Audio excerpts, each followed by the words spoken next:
Bayek, look at all you lovely people. I'm Sister Brandy Bex. I can't stop long. I've left Mr. Gonzalez on the commode. He's wrestling with a rather tricky evacuation. But these lovely people at TEDx have asked me to swing by and give you all a talk. Yeah, I'm dead excited. Look, they've even got me wearing one of these fancy microphones. I feel like Britney Spears. Don't worry, I won't be singing.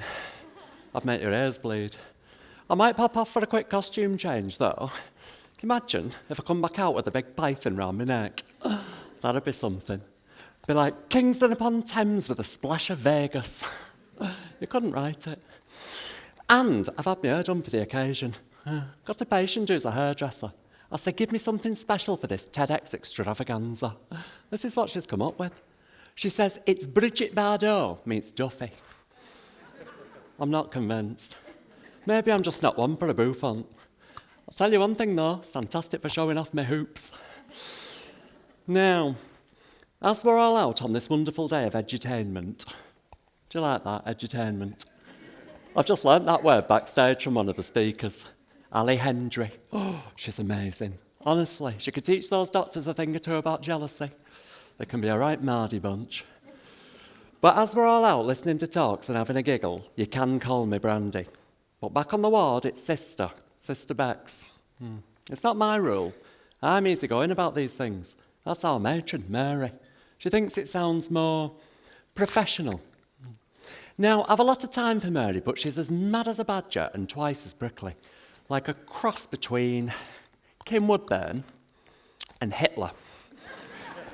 Only with a slightly thicker moustache. And Mary, or Scaredy Mary, as she's known, is what you would call old school. Now, being old school, she loves the rules, or rather people who stick to them, which quite frankly is not me. Last week, calls me into her office, accuses me of being unprofessional. Me? Unprofessional? She says it's not appropriate for a nurse to be romantically involved with a doctor on the same ward. Do I look like I qualified yesterday? I put her straight. I said, Mary, that was nothing more than casual sex. What nurse in the right mind would date a doctor? They're hard work. The last doctor I dated, handsome chap, he was 6 foot and 4 inches. Sadly, that was 2 separate measurements. But he was a surgeon. I thought what he lacks in size, he'll make up for with his nimble fingers. Couldn't have been more wrong. After operating all day, they were worn out. He used to claim they got cramps. That came to an end when he mistook the hand sanitizer for lube. Never moved so quick in my life. Now, one or two of you might be thinking that there's something about me that's not quite right. I'll admit it.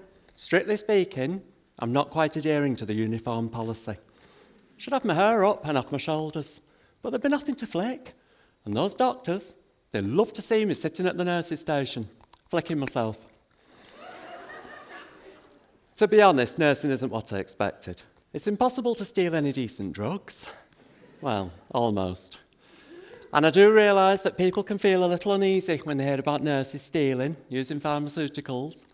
I'd like to assure you that every nurse's number one priority, above all else, is to keep the patient safe from harm. It's true. I'd take a bullet for my patient. Be a damn sight less painful than the paperwork if one of them got shot. A stubbed toe can set me back an hour in reports. I'd be tempted not to bother with the simple stuff, but you know Mary will cotton on. She's got a sixth sense for these things. The last thing I need is to be in her bad books again. You look a glamorous sort. What's your name? Annie. Tell me, Annie, what do you think of these shoes? Do you like them? Yeah? Scaredy Mary told me off for wearing these to work. Yeah? Says they're not suitable for a clinical environment. Miserable cow. She said, I want to see you in something black and sensible. From the look on her face, I could have sworn she'd meant a hearse. That woman. Knows the code of conduct inside and out, quotes it at every opportunity. Not that I pay any attention. And with Scaredy Mary telling me off every 2 minutes, it's a wonder I ever get any work done. Yeah, Mary's the reason I enjoyed the COVID pandemic so much. She was shielding. Didn't see her for months. Happy days. That and the clapping. Were you out on a Thursday evening clapping for us NHS heroes? Yeah, I bet you were, with your pan and your wooden spoon, banging away, happy as Larry. Thursday night supper, flying through the air with gay abandon. Now you get to see one of us in the flesh, like a dream come true, eh? As you may have gathered, I am an experienced nurse, and as such, I've got some words of wisdom for you about the profession. A sort of masterclass. I've broken it down into 6 main areas, each with a word beginning with the letter C, like my very own 6 C's of nursing. But before I go any further, I'm afraid the people of TEDx have insisted that I issue a trigger warning. Yes, this is serious. I wouldn't want to traumatise anybody, not without at least warning them first. Now, some of what I'm about to say, or rather, the manner in which it's delivered, how can I put this? I need to tell you, it's quite triggering actually. I need to warn you, look, there's going to be some spoken word poetry. I've said it, my name is Brandy Bex and I use poetry. Been using poetry for a few years now. Started innocently enough. 1 or 2 limericks at parties. Before you know it, you're hooked. Those rhymes. These days, it's just the occasional haiku. I'm usually fine. But there's something about you lot all warm and fuzzy. I just know I can be myself and that you'll be kind. So, there goes. Charisma. In nursing, it's easy to get in a tangle with stuff coming at you from every angle. There are patients complaining, there are relatives more, and cheeky young doctors not knowing the score. But don't get despondent or start spinning out. Tap into your talents, go on, use your clout. I'm telling you straight, it'll do you no harm. To pull out the stops, hit them with charm. So work on your flirting, your spiel and your patter. Fake it to make them all feel like it matters. And if they're too shrewd and won't be misled, just go on your break, ignore them instead. Number 2, cursing. Now, effing and jeffing all day, every day is not very classy and never okay. But sometimes on shift, I'm afraid it is true that only a well-chosen swear word will do.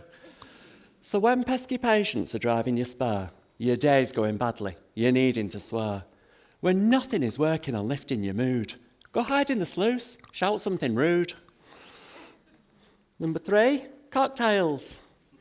A cocktail at work, or else at work might seem wrong, but you have to remember the shifts are quite long.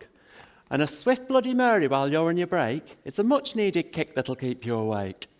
Those afternoon drug rounds aren't such an ordeal when met with a daiquiri's exotic appeal. The job can seem dull when there's notes that need writing, but add a Bellini, it's much more exciting. And when you're approaching the end of your shift, a few whiskey sours to give you that lift. Hand over your patience and shrug off that load with a quick margarita as one for the road.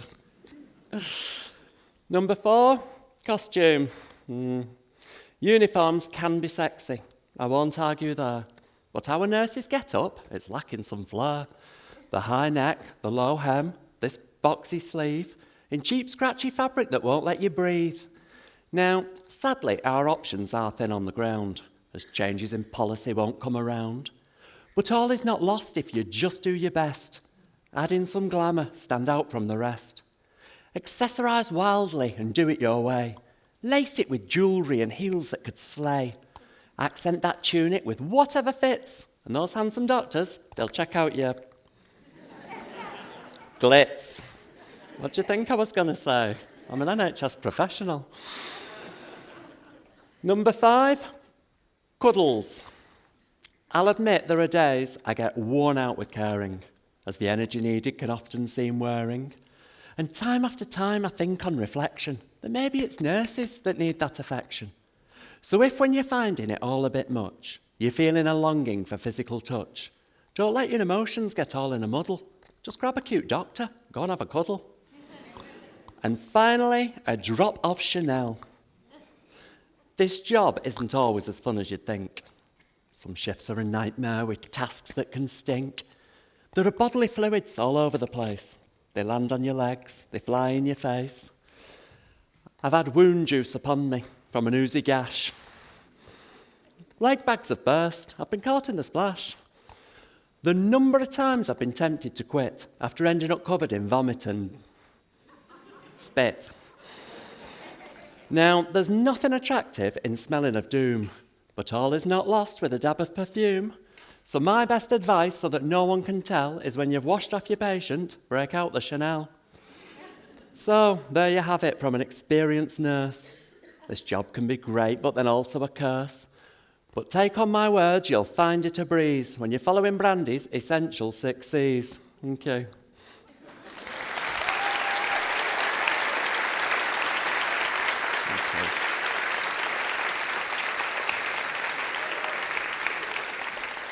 You see, oh, hello. You haven't finished. Honestly, I gave him his cue earlier. He's not paid any attention. You see, it takes a special kind of person to be a nurse. Somebody gentle, but also strong and able to deal with a lot of crap. A bit like a toilet roll, and less appreciated during a pandemic. Of course, people adore doctors. Oh yes, especially the patients. They're like gods to them. Given the choice of a newly qualified doctor or a nurse with over 20 years' experience, they choose the doctor every time. And I get it. Some say it comes from a history of the NHS being a doctor-led patriarchal institution. It's bollocks. I blame television and Grey's Anatomy. Oh, McDreamy. It's more like McCreamy when I was watching. You see, a doctor's image is always smooth and sexy. Some nurses have a problem with this, but let's be honest. One has the power to dish out some really decent drugs. The other can't have a conversation without inquiring about your bowels. That's why nurses don't date one another. The conversation will never move on from bodily functions. 2 consultants, a power couple. 2 nurses, a running commentary on the Bristol stool chart. If you're not familiar with the stool chart, it's a scale of poo rated from 1 to 7 based on its form. I'm now working on my own revised edition, a sort of sequel. I'm calling it Brandy's Bowel Bonanza. You see, the original scale only focuses on texture.